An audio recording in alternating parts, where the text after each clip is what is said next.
ሁለተኛው የኤምኤምኤ ጨዋታ በሴዶና በጆኒ ይካሄዳል። ለዚህም 5 ሚሊዮን ብር ኦፈር እንሰጣቸዋለን ማለት ነው።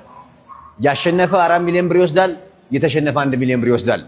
ሴዶ ይሄን ነገር ተቀብሏል። ስለዚህ ሴዶ ይገጥማል። ይሄን ነገር የማረጋው ለምን እንደሆነ ንገራችሁ።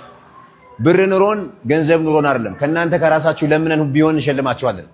ወጣቱ ከስደት ከተለያየ ልባሌ ቦታና ከተለያየ ነገር መውጣት አለበት። እኛ ይሄ ነገር ስላልነበረ ይሄ አሁን እኛ ለሰዎች ወይም ለወጣቶቹ ያቀረብነው ነገር በጊዜው ስላልነበረ ተሰደን ኩላሊታችን ልናጣ ደርሰን ነበር። በጊዜው ወንድሞቻችን እህቶቻችን ስደት መከራ ይበላሉ እድል ስላጡ። ስለዚህ እኛ ደግሞ ስፖርት ውስጥ በሙያው ላይ ስላለን ይሄን እድል መፍጠር ፈልገናል፣ እየፈጠርንም ነው። ስለዚህ የእናንተን ሰፖርት እንፈልጋለን። በደንብ ስፖርቱ እንዲያድግ፣ ወጣቶች ወደ ስፖርት እንዲሄዱ፣ ዓለም አገራቸውን እንዲያስጠሩ፣ ወጣ ብለው ብዙ ነገር ማየት እንዲችሉ፣ ሰዎች ተደባድበው ገንዘብ መስራት እንደሚችሉ ማሳያም እያሳየን ነው ማለት ነው። ሰፖርት ታደርጉን ይገባል። ሴዶ ተዘጋጅ፣ ጆኒ ተዘጋጅ።